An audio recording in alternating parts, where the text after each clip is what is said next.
Subscribe to the Lightsport and Ultralight Flyer web video magazine with hundreds and hundreds of videos now online, including airshow coverage, Rotax engine tech tips, Rotax 377, 447, 503, 532, and 582 engine rebuilding videos, each 2 hours in length, propeller maintenance, advisories and repairs, BRS parachute saves, Bing carb updates, and much, much more.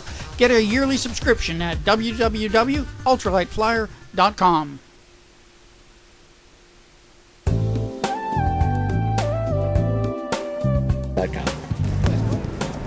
You got a little group going here, Dan. Yeah, we got all the important people that are associated with the Paradise P1 aircraft that we've seen here for a few years now in the United States, and a number of them out there flying. So with me, let's start on the far side down here. This is Anna, and she is the daughter of Noe, who is, I hope I'm pronouncing that close to right, and Noe is the designer of the aircraft and operates the factory in Brazil. Dan, you look about as comfortable as you can get in an airplane. Pretty good, you know. It's I'm pretty comfortable in airplanes, actually. And the control system, I mean, it almost looks like you're in a 150. It does, and you know, there's been a lot of people that said, geez, this does look a little like a 150, which there's nothing wrong with that, because there's tens of thousands of those out there, and people like them. But this one's going to outperform and in just about every way exceed the capabilities of the Cessna 150, and were they making it today, this would be less money. They're not, so you can't even go buy one of those, so here's your other choice. One of the big differences in this airplane, almost all the airplanes in the LSA space are joysticks. This one is not. We've got this nice, I don't know if this is carbon fiber or carbon fiber finish, but it sure looks like it, and it's beautiful.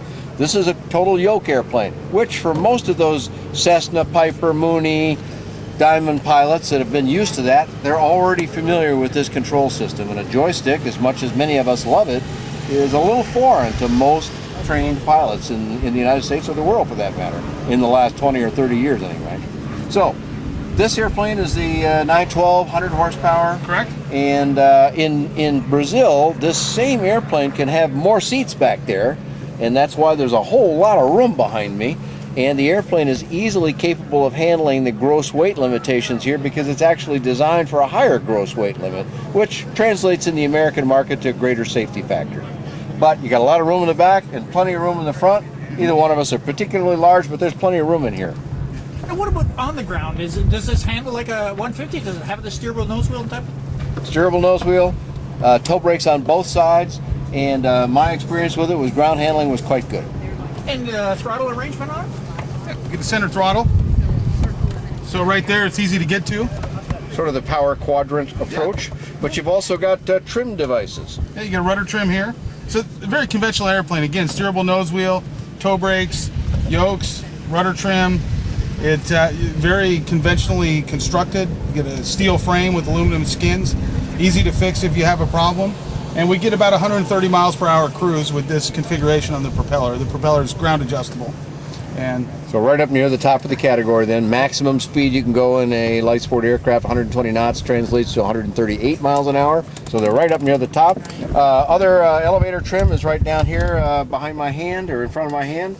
And fuel selection valves are right down here. Also built into this nice fiberglass center console here, parking brake feature over on the other side. So to an airplane pilot that's used to a conventional American-built airplane, this is going to feel very comfortable right away. about as close as you're going to get. Also has adjustable seats in flight, which is nice.